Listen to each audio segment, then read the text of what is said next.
Hi welcome back to my channel. ಎಲ್ಲರೂ ಹೇಗಿದ್ದೀರಾ? ಎಲ್ಲರೂ ಸೂಪರ್ ಆಗಿದ್ದೀರಾ ಅಂದ್ಕೊಂಡು ಇವತ್ತು ಹಳ್ಳಿ ಬ್ಲಾಗನ್ನು ಮಾಡ್ತಾ ಇದ್ದೀವಿ. ಇವತ್ತು ನಮ್ಮ ಹೊಲಕ್ಕೇ ಶುಂಠಿ ಹಾಕೋದಕ್ಕೆ ತಗೊಂಡು ಹೋಗ್ತಾ ಇದ್ದಾರೆ. ಗಾಡಿ ಓಡಿಸ್ತಿರೋದು ನಮ್ಮ ಪಪ್ಪಾನೇ. ನೋಡಿ ಹಳ್ಳಿ ಅಂದರೆ ಹೇಗಿರುತ್ತೆ. ಹಳ್ಳಿ ಅಂದರೆ ಕೆಲವರಿಗೆ ಹೀಗೆ ಇರುತ್ತೆ ಅನ್ನೋದು ಒಂದು ಕಲ್ಪನೆ. ಎಷ್ಟೋ ಜನರಿಗೆ ಹಳ್ಳೀಲಿ ಹೇಗಿರುತ್ತೆ ಅನ್ನೋದ್ರ ಬಗ್ಗೆ ಅಷ್ಟು ಗೊತ್ತಿರೋದಿಲ್ಲ.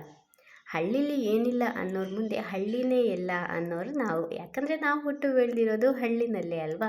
ಸೊ ಹಾಗಾಗಿ ನಿಜವಾಗ್ಲೂ ನೀವು ಎಷ್ಟೇ ಗಿಪ್ಪು ಅಂತ ಹೋದರೂ ಓಡಾಡಿದ್ರು ಹಳ್ಳಿ ವಾತಾವರಣದಲ್ಲಿ ಇರುವಂತಹ ಆಕರ್ಷಕ ಆನಂದ, ಆರೋಗ್ಯ, ಶುದ್ಧ ಗಾಳಿ, ಖುಷಿ ಮತ್ತೆಲ್ಲೂ ಸಿಗೋದಕ್ಕೆ ಸಾಧ್ಯನೇ ಇಲ್ಲ. ಕೋಟಿ ಧನವಿದ್ದರೂ ಪಟ್ಟಣವು ಗೋಳು, ಕಾಸಿಲ್ಲದಿದ್ದರೂ ಸುಖ ಹಳ್ಳಿ ಬಾಳು. ಎಷ್ಟು ಚೆನ್ನಾಗಿ ಹೇಳಿದ್ದಾರೆ ಅಲ್ವಾ ಕುವೆಂಪು. ನಮ್ಮ ಹೊಲದಲ್ಲಿ ಇವಾಗ ಶುಂಠಿ ಹಾಕೋದಕ್ಕೆ ಸ್ಟಾರ್ಟ್ ಮಾಡಿ ಪೂಜೆ ಮಾಡಿಕೊಂಡು ಶುರು ಮಾಡ್ತಿದ್ದಾರೆ. ಕಣ್ಣು ಹಾಯಿಸಿದಷ್ಟು ಕಡೆ ಎಲ್ಲ ಹಸಿರು ರಾಶಿ, ದೂರ ದೂರಕ್ಕೆ ಆದರೂ ಚಿಕ್ಕದಾದ ಮನೆಗಳ ಎದುರಲ್ಲಿ ಬಣ್ಣದ ಹೂದೋಟ, ಅಂಗಳದಾಚೆಗೆ ಅಡಿಕೆಯ ಹಸಿರು ನೋಟ, ಮೈತುಂಬಿ ಹರಿಯುವಂತಹ ಸಿರಿ ನೀರು, ಇದೆಲ್ಲ ನೋಡೋಕೆ ಸಿಗೋದು ನಮ್ಮ ಹಳ್ಳಿನಲ್ಲಿ ಮಾತ್ರ. ಹಳ್ಳಿಲೇ ಬದುಕಬೇಕು ಅನ್ನೋದು ಎಷ್ಟೋ ಜನರ ಕನಸು. ಆದರೆ ತಮ್ಮ ಫ್ಯಾಮಿಲಿ ಕಮಿಟ್ಮೆಂಟ್ಗೋಸ್ಕರ ಬೇರೆ ಬೇರೆ ಹಲವಾರು ಕಾರಣಗಳಿಂದ ಹಳ್ಳಿನಲ್ಲಿ ಅವರಿಗೆ ಇರೋದಕ್ಕೆ ಸಾಧ್ಯ ಆಗೋದಿಲ್ಲ. ಬಟ್ ಅವರಿಗೆ ಅದೊಂದು ಗಿಲ್ಟ್ ಇರುತ್ತೆ. ಆದರೂ ಆತ್ಮತೃಪ್ತಿ ಅನ್ನೋದು ಎಷ್ಟು ಮುಖ್ಯ ಅಲ್ವಾ. ಹೀಗೆ ಬದುಕಬೇಕು ಅಂತ ಕೆಲವರು ಅಂದ್ಕೊಂಡ್ರೂ ಅದು ಸಾಧ್ಯ ಆಗೋದಿಲ್ಲ.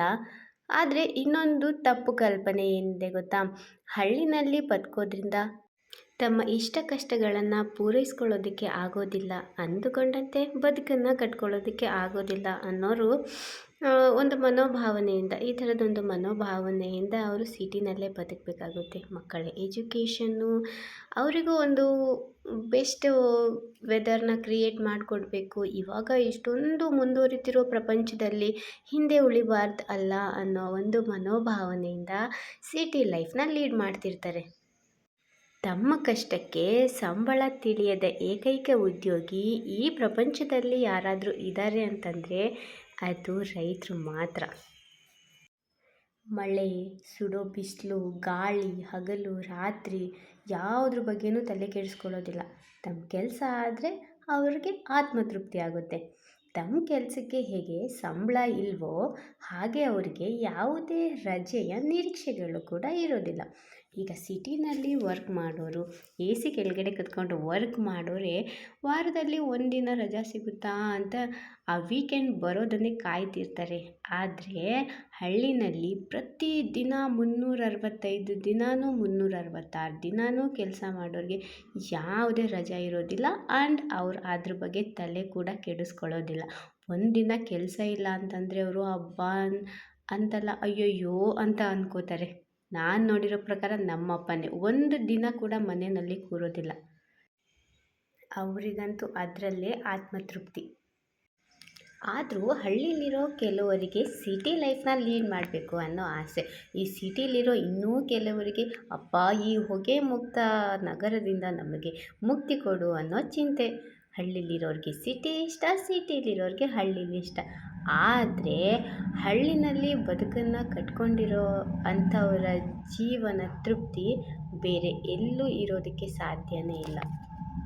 ತಮ್ಮ ಕೆಲಸಕ್ಕೆ ಸಂಬಳ ಇಲ್ಲ ಅಂತ ಅಂದರು, ತಮ್ಮ ಕೆಲಸಕ್ಕೆ ರಜೆ ಇಲ್ಲ ಅಂತ ಅಂದರು ಅವರಿಗೆ ಅವರೇ ಬಾಸ್. ಅವರಿಗೆ ಇದನ್ನು ಮಾಡು, ಇದನ್ನು ಮಾಡಬೇಡ ಅಂತ ಹೇಳೋದಕ್ಕೆ ಯಾರೂ ಇರೋದಿಲ್ಲ. ಅದೊಂದು ಆತ್ಮತೃಪ್ತಿ ಅವ್ರಿಗೆ ಖಂಡಿತವಾಗ್ಲೂ ಇರುತ್ತೆ. ಮತ್ತು ಏನು ಗೊತ್ತಾ, ಎಷ್ಟೇ ಅಡ್ವಾನ್ಸ್ ಟೆಕ್ನಾಲಜಿಗಳು ಬಂದರೂ ಕೂಡ ತಮ್ಮತನವನ್ನು ತಾವರು ಎಲ್ಲೂ ಬಿಟ್ಕೊಡೋದಿಲ್ಲ ಅವರು. ಮತ್ತು ರೈತರಾಗಿ ದುಡಿಯೋದು ಅಷ್ಟೊಂದು ಸುಲಭನೂ ಕೂಡ ಅಲ್ಲ. ಈಗಿನ ಕಾಲದಲ್ಲಿ ಫ್ಯಾನು ಎ ಸಿ ಇಲ್ಲ ಅಂದರೆ ಸ್ವಲ್ಪ ಧೂಳಲ್ಲಿ ಹೋದ್ರೂ ಡಸ್ಟ್ ಅಲರ್ಜಿ ಆಗುತ್ತೆ ಅನ್ನೋರ ಮುಂದೆ ಇಡೀ ದಿನ ಹೊಲಗಳಲ್ಲಿ ಆ ಸುಡೋ ಬಿಸಿಲಲ್ಲಿ ಕೆಲಸ ಮಾಡೋರಿಗೆ ಮಾತ್ರ ಗೊತ್ತು ಹಳ್ಳಿ ಜೀವನ ಏನು ಅಂತ. ತಾವು ಬೆಳೆಯುವಂತಹ ಬೆಳೆಗೆ ಲಾಭ ಸಿಗುತ್ತೋ ನಷ್ಟ ಆಗುತ್ತೋ ಯಾವುದು ಗೊತ್ತಿರೋದಿಲ್ಲ. ಆದರೂ ಬೆಳೆಯೋದನ್ನು ಮಾತ್ರ ಅವ್ರು ಬಿಡೋದಿಲ್ಲ. ಎಲ್ಲರೂ ಒಟ್ಟಿಗೆ ಕೂತ್ಕೊಂಡು ಆ, ಏನು ಬುತ್ತಿ ತಗೊಂಡು ಹೋಗಿರ್ತಾರೆ ಅದನ್ನು ಊಟ ಮಾಡುವಂಥ ಖುಷಿ, ಆ ಮರದ ನೆರಳು ಬೇಕಾದಾಗ ಕೆಡ್ಕೊಂಡು ಕುಡಿಬೋದಂತ ಹೇಳಿರೋದು ನನಗಂತೂ ಸಿಕ್ಕಾಪಟ್ಟೆ ಇಷ್ಟ. ನಾನು ಯಾವಾಗ ಊರಿಗೆ ಹೋದರೂ ನಮ್ಮಮ್ಮ ಅಂತೂ ಯಾವಾಗಲೂ ಸ್ಟಾಕ್ ಇಟ್ಟಿರ್ತಾರೆ. ಆ ಲೈಫ್ ಸಿಗೋದು ಹಳ್ಳಿನಲ್ಲಿ ಮಾತ್ರ. ಹೀಗೆ ಎಲ್ಲರೂ ಒಟ್ಟಾಗಿ ಇರ್ಬೋದು. ಏನೋ ಒಂಥರ ಖುಷಿ, ಹಳ್ಳಿ ಅಂತ ನೆನಪು ಮಾಡಿಕೊಂಡ್ರೇ ಒಂದು ಥರ ಮನಸ್ಸಲ್ಲಿ ಉಲ್ಲಾಸ. ಹೀಗೆಲ್ಲ ಅನುಭವ ಸಿಗೋದು ನಮ್ಮ ಹಳ್ಳಿನಲ್ಲಿ ಮಾತ್ರ. ಫೈನಲಿ ಒಂದು ರೌಂಡ್ ಶುಂಠಿ ಹಾಕಿ ಅದಕ್ಕೆ ಏನು ಹುಲ್ಲನ್ನು ಮುಚ್ಚಿ ರೆಡಿ ಮಾಡಿದರೆ, ಇನ್ನೊಂದು ಸ್ವಲ್ಪ ಹಾಕೋದು ಬಾಕಿ ಇದೆ. ಮತ್ತೆ ಅವರು ಕೆಲಸನ ಅವರು ಶುರು ಮಾಡ್ಕೋತಾರೆ. ಸ್ವಲ್ಪ ಹೊತ್ತು ಕೂತ್ಕೊಂಡು ಸುಧಾರಿಸ್ಕೋತಾ ಇದ್ದಾರೆ. ಮಧ್ಯದಲ್ಲಿ ಅವರಿಗೆ ನಮ್ಮಕ್ಕ ಕಾಫಿ ಟೀ ಮಾಡಿಕೊಂಡು ತಂದು ಕೊಡ್ತಾರೆ. ಅದನ್ನೆಲ್ಲ ಕುಡ್ಕೊಂಡು ಸ್ವಲ್ಪ ಹೊತ್ತು ಮಾತಾಡಿಕೊಂಡು ನೆರಳಲ್ಲಿ ಮರದ ಕೆಳಗಡೆ ಕೂತ್ಕೊಂಡು ಜಾಲಿಯಾಗಿ ಕಾಲ ಕಳೀತಿದ್ದಾರೆ. ಬಾಯ್ ಬಾಯ್.